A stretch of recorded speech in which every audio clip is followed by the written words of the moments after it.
Hey everyone, at least the three of you that are going to watch this. Um, People have asked me to do a quick walk around of my truck to see, what I've got there and kind of how I use it. So I figured I'd do that real quick. But first, let me get over here and see if I can turn this around and show you my spot. This is my view, uh, sitting down under my awning here, and yeah, unfortunately, people, they don't believe in leave no trace, but it's just a big old swamp. Swampy bog pond kind of thing, and then there's another big pond over there, and more swamp, and it's pretty swampy. Anyway, it's north of Ocala, near Lake George. Probably still part of the Ocala National Forest. I don't know, but not very hard getting in here. That's about a half a mile out to another dirt road, and then a couple miles out to a small highway, and so on. But yeah, it's really nice. Anyway, let me get to the truck. That's what a couple of people have asked me. So we'll start from the back here. I got my fridge. That's on a slide. Definitely helps when you don't have to mess with ice. A whole bunch of good food in there. Yeah. So then it just slides in. It's good to go. A couple of gear boxes with stuff that I don't use much. Just odds and ends. I'll do a gear review one day, but not today.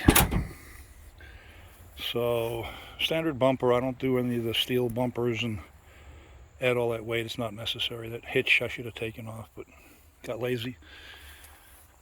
And then we've got, the rooftop tent.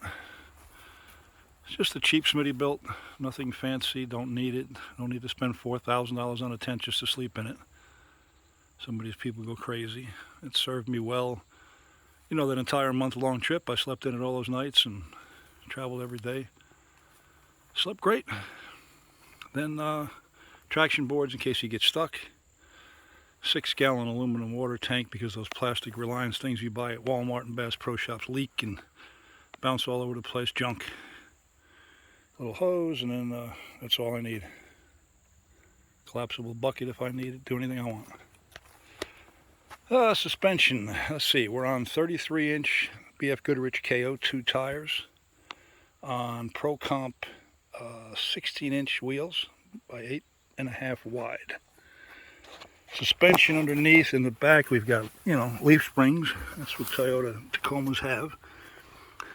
They've been replaced with Ironman leaf springs with an Icon Add-A-Leaf. That gives it extra height and extra stability.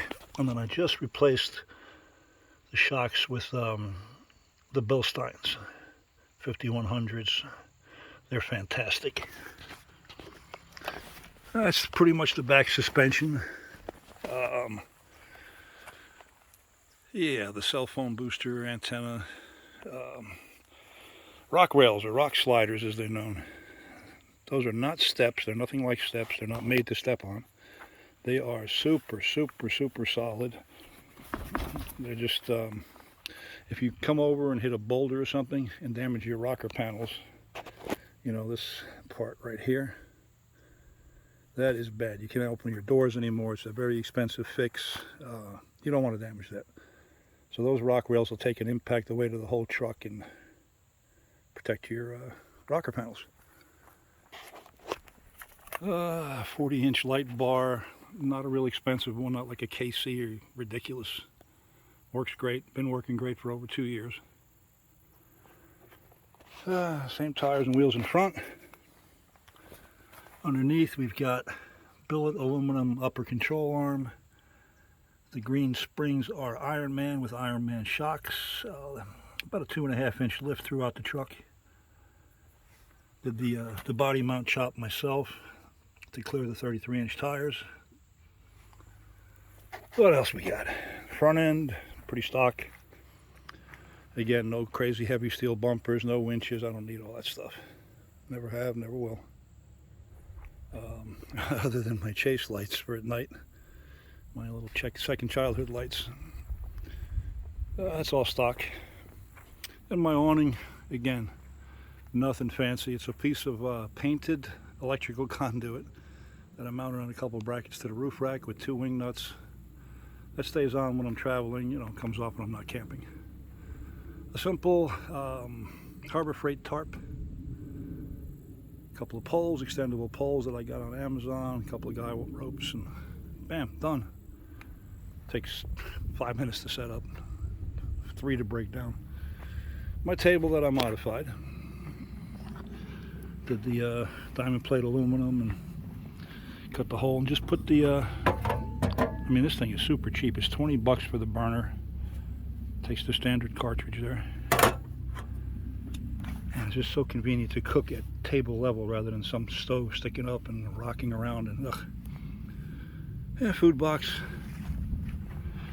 Spent pretty good, I'm cheap, but I spent pretty good money on my chair because I need to be comfortable. It holds a lot of weight, my fat ass, and it's a little higher for my tall ass, so fantastic. Inside, not much. Cell phone holder, charger, the antenna, the rebroadcast antenna for the cell boosters mounted there. The booster itself's under the seat. A little bit of gear in the floorboard that I might want access to quick. That is my entire kitchen in that bag right there. Pots, pans, like I said, I'll do a gear review one day. A little bag that hangs on the backrest. Still got my oxygen there from the altitude trip, but holds my radios. I've got 2 GMRS and 2 Citizens Band. Got my headlight in there, some lighters and cords, charge cords, whatever, you know.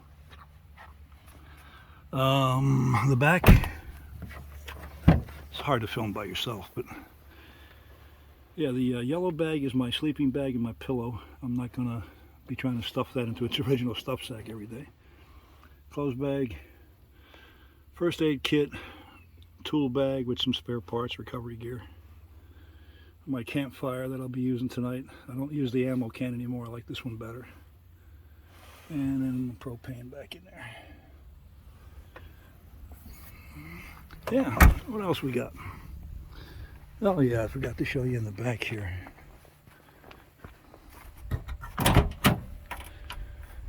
So I showed you the fridge, which slides out. And then my electrical panel that I kind of put together. Back in there, I've got the dual battery that's hooked in. It only charges when the truck's running and disconnects. So it cannot discharge my starter battery. And then that's my ARB air compressor to re-air my tires when I air down. That wasn't cheap either, that one. Some things you just don't skimp on. Just plugs it right in there, my hose, and I can air up my tires. And that is about it. My 12 volt light that plugs into there on a pole. It's on a remote control. Looks like a regular light bulb, but it's all 12 volt. I have an inverter, but I never use it. And that's about it. That's my review. Anyway, hope you enjoy it. I might do a few more videos here and there to remind me 20 years from now what I was doing. All right, take care.